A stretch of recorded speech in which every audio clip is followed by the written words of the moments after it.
Hi everybody, it's Tammy here, and I am so happy to announce that for the very first time, the Scrapbooking With Me Boutique members group is holding a swap.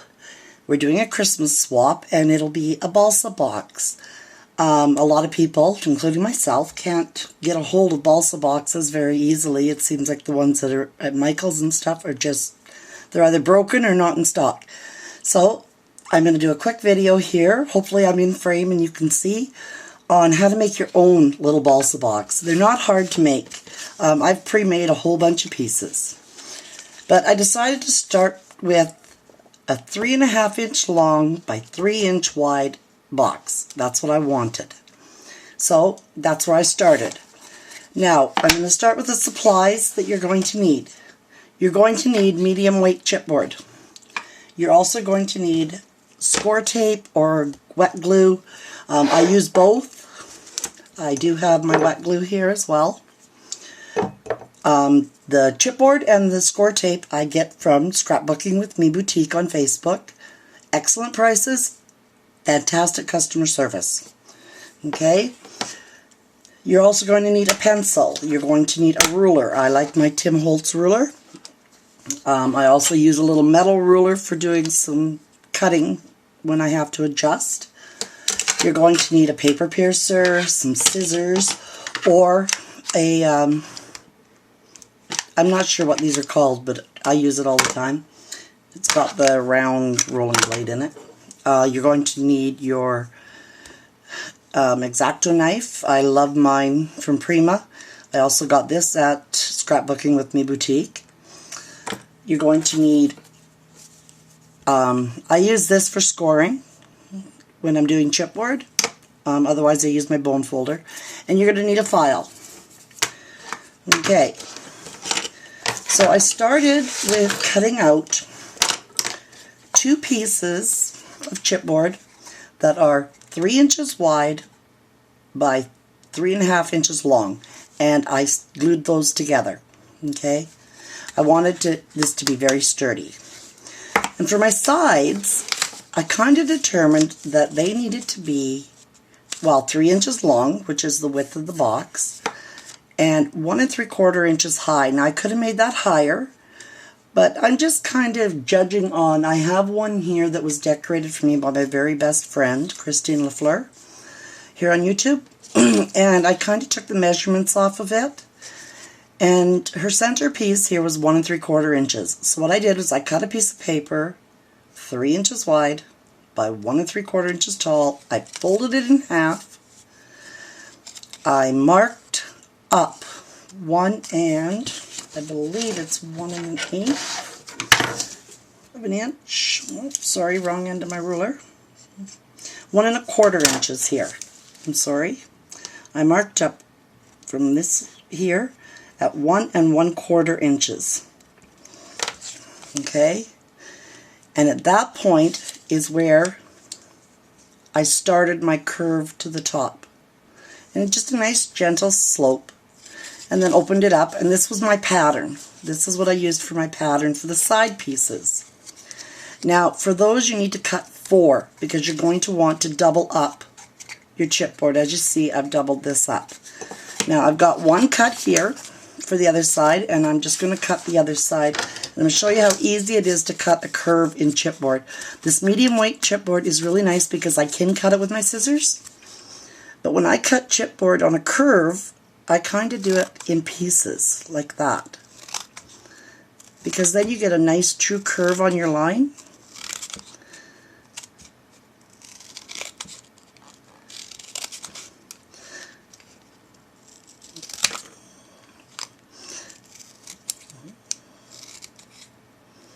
As you can see, these scissors just slice right through it. And yes, it's rough, but that's okay because you're going to sand it anyways. You're going to want to make those edges smooth. So I'm just going to wet glue these 2 together. Okay?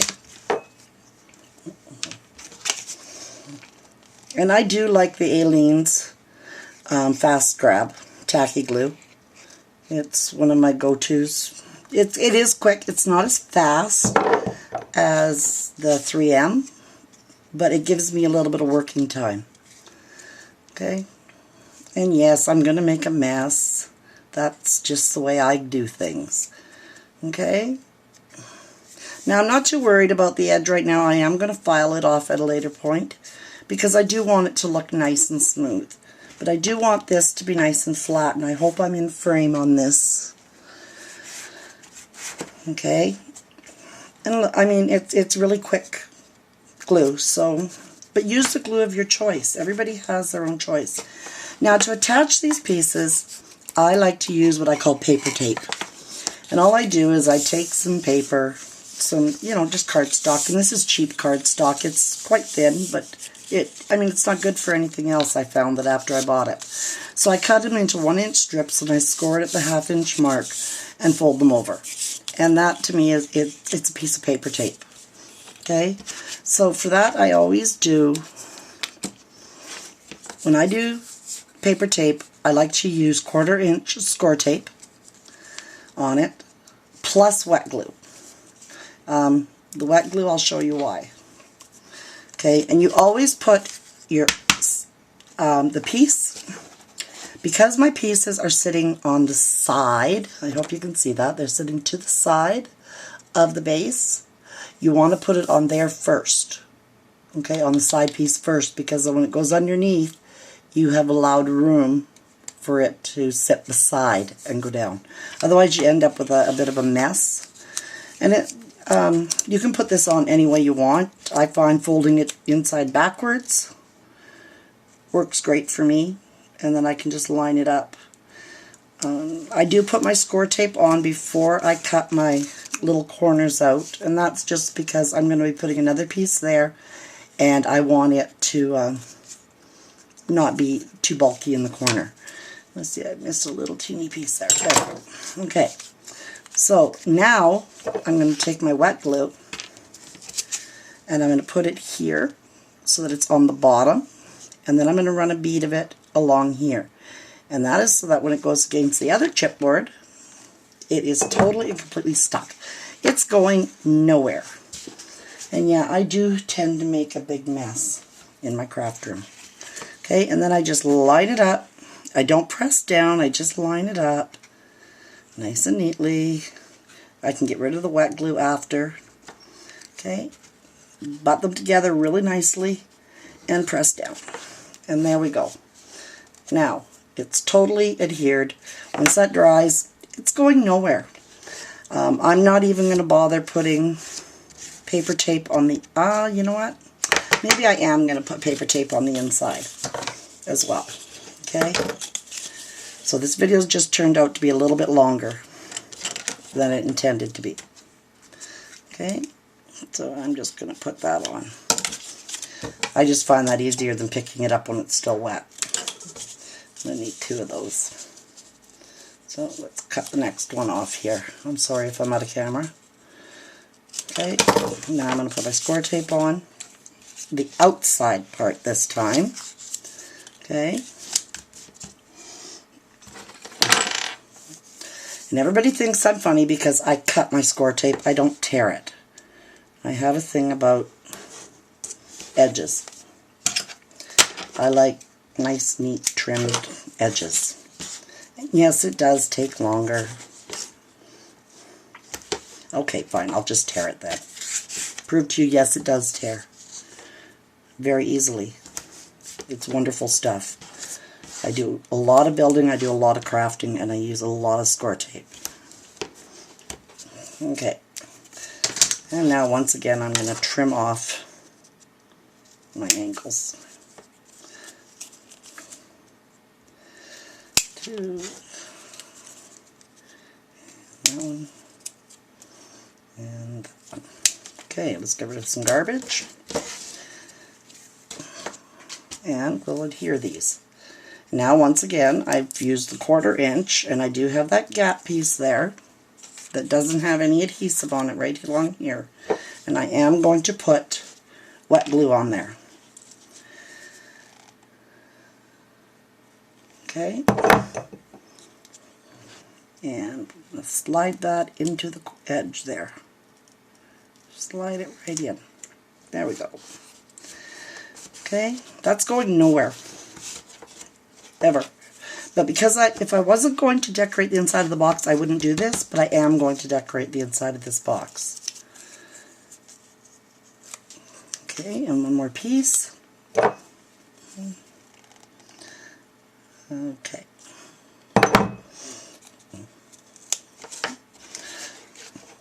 I hope you can see what I'm doing here.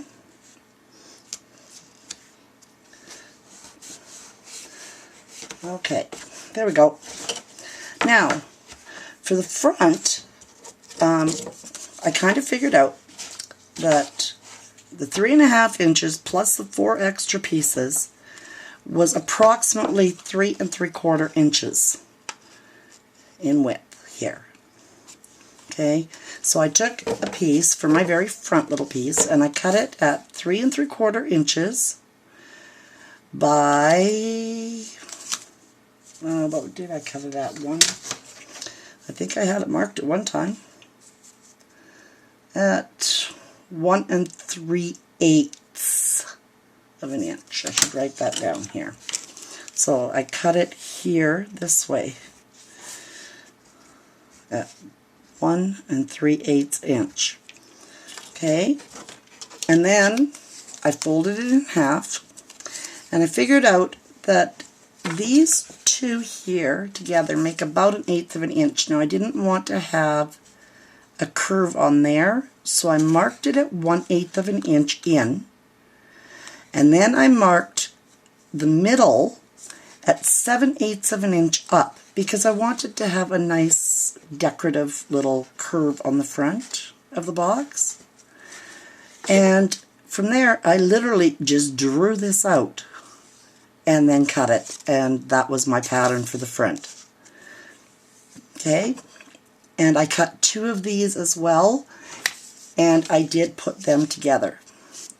Okay, well, that's the wrong, sorry, I've got a wrong measurement on there. Oh no, it was, I'm sorry, it wasn't 1 3/8, it was 1 1/4 inches.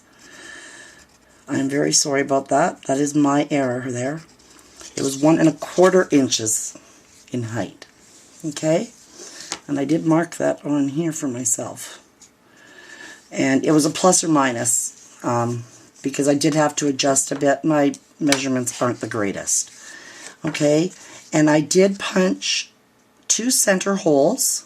Okay, and I went in, I believe it's 7/8 of an inch. No, sorry, 3/8 of an inch from each side, and that is going to be my holes that my cord is going to go through for my, my elastic cord.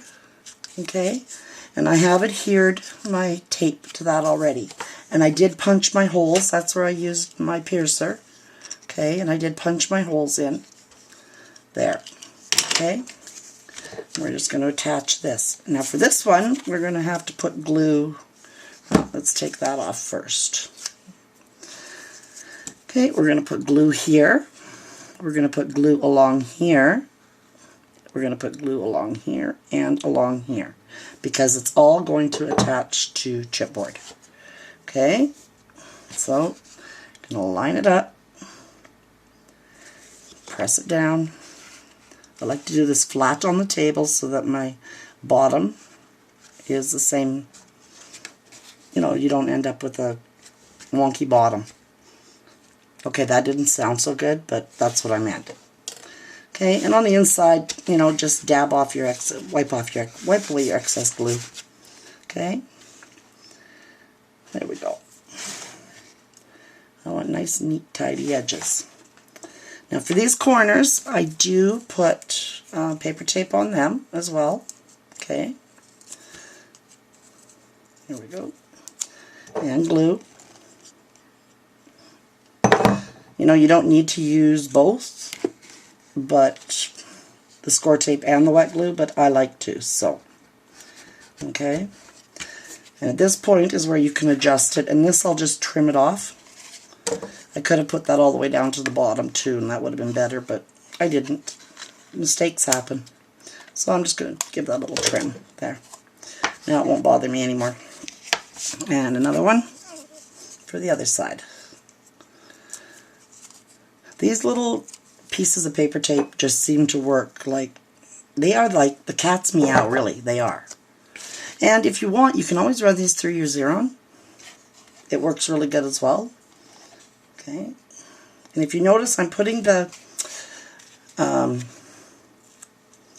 paper, I don't know how to explain it, to the front. The crease goes to the front of the box so that when it wraps over, it's butted in there. Okay? And there we go. That's going nowhere. Once that dries, it's going absolutely nowhere. Okay, now for the back of the box, I took a piece of chipboard and I cut it at 5 3/4 inches long. Then I marked up a 1/2 inch, and I took my pattern from the front and reversed it so that I would get a nice neat little curve on the front of my box as well. Okay, then I was left with 5 1/4 inches. And on that piece, what I did was I took my chipboard and I went like this through my hands. And I kept going. Okay? Then, from this little edge here, right here, I measured up a 1/2 inch. But I did it on the other side, a 1/2 inch. And then I used my scoring tool and my Timmy ruler, because of the metal edge, and I ran it through a few times to give it a bit of a score, just so that when it closes, it's not quite as tight, and you don't have to risk the chipboard cracking. Okay? Once paper goes over it, you'll never see that, and it'll never let go. That's nothing to worry about. But if you do this a lot, you can use your hand, you can use scissors, you can use your glue bottle, you can use pretty much whatever you would like to use. Sorry, I didn't cover my glue. But you've got to break up those fibers a bit, okay? And if you do it gently for a few minutes, it's amazing how fast your chipboard will curve nicely, just very nicely for you. Now for the back, for this part, this was just a little different because I had to do a lot of measuring for it, because it has to go over, it has to go from the very back here, it has to come around the sides and cover over the front of it, right? Because balsa boxes do cover the front of it. Okay, so that's what I did, was I took my ruler and literally I went around this thing. And it took me several tries to get it right. And I probably would have done better if I'd used a fabric tape, like, the ones we use for measuring fabric, because of course it's easier to use. And yes, that's letting go a little bit. We might have to put some inside corners on that. You know what? Let's do that. Let's put a couple of inside corners in there. Okay, and for inside corners like that, I just use wet glue. They're usually very tiny. It's hard to get them in. Wet glue gives you a little bit more work time. Okay, so put a couple of those in. There we go. I'm hoping I'm in frame here for everybody to see. Okay, and I'm just sliding those in. And I'm sorry my hands are in the way. Okay, I am going to need a couple more for the back here. So I'm going to cut a couple more right now. At approximately that height. Okay, so I'm going to need a couple of those for the back piece as well. Okay, and we're just going to trim these puppies down. And once again, I made a huge mess. Christine says I craft in a disaster area. I call it organized disaster. She's taught me what regrouping is, so, which is a good thing. Okay, now for the back, first off, you're going to want to put your paper tape on it, because it's going to take some maneuvering to get this on correctly. Okay, so we're going to put our paper tape on first.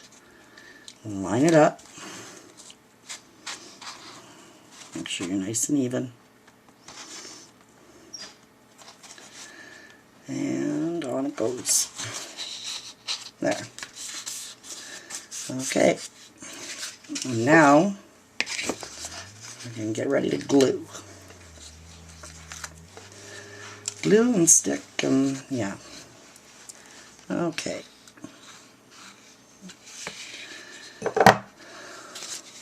Okay, we're going to attach that.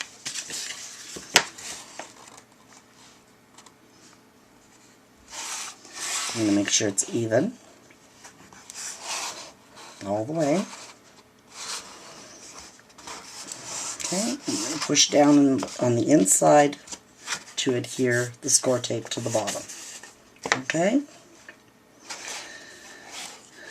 And now we're going to do just a little different because we're going to put some glue here. That's the lunch siren here in our town, just so you know. And we're going to put a little glue on here and here. Okay? And we're going to bring it up. And now at this point I'm going to wipe away my excess glue. I'm going to make sure everything is nice and firm and lined up and perfect. Okay? Not easy always doing your own, but I enjoy it, so for me it's okay. Okay, now we're going to put some outside corners on those. I did have a couple of them, yes I do. Okay, so off comes the score tape again. And as you noticed, I'm not trying to wrap it over the box or anything at this point. I want to put these on first. Okay? Okay.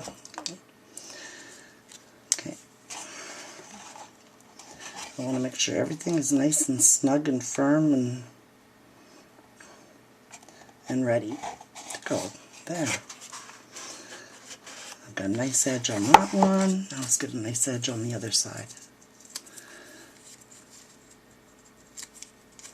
I'll clean up the mess in just a second. Okay. We're going to do the same over here. And as long as you don't push down on your score tape right away, you've got work time with it. Okay, it's after you push it down that, well, that's it. It's stuck and you're going to have a mess to clean up if you try and undo it. So there I've got that. Now on the inside of the box I am going to put these corner pieces in that we just cut. Sorry, out of frame again. Okay, I am going to slide these into the corners so that back doesn't pull off at any given moment. Okay, that I will allow to dry before I play with it. A little bit more glue. Yeah, I use quite a bit, I guess. Not a ton, but a lot. More than I guess I need to, but oh well. Went down too far on that one, so I'm going to have to move it up a little bit. Sorry. And there we go. Now I'm going to put in an inside piece at the back here, just to secure that. The back is going to take, you know, with opening and closing all the time, the back takes a lot of use. So I am going to add this. Okay, and I have one piece of score tape on because I want to be able to stick it down and hold it, but the rest of it is getting wet glue here. Okay, and that's so I can manipulate it. Okay, and I slide that in to that edge, and there we go. Give it a good firm rubbing, both sides. Any excess glue, I'm just going to wipe it all off. And there's that's it. The box is now completed. It will close up beautifully once Oh, and look at that, it's even on straight. And it will close up nicely. For this one, I am going to put a button here on the front to go with the elastic. I will put the elastics through. I have gold elastic. Haven't been able to find it, but I do have it here.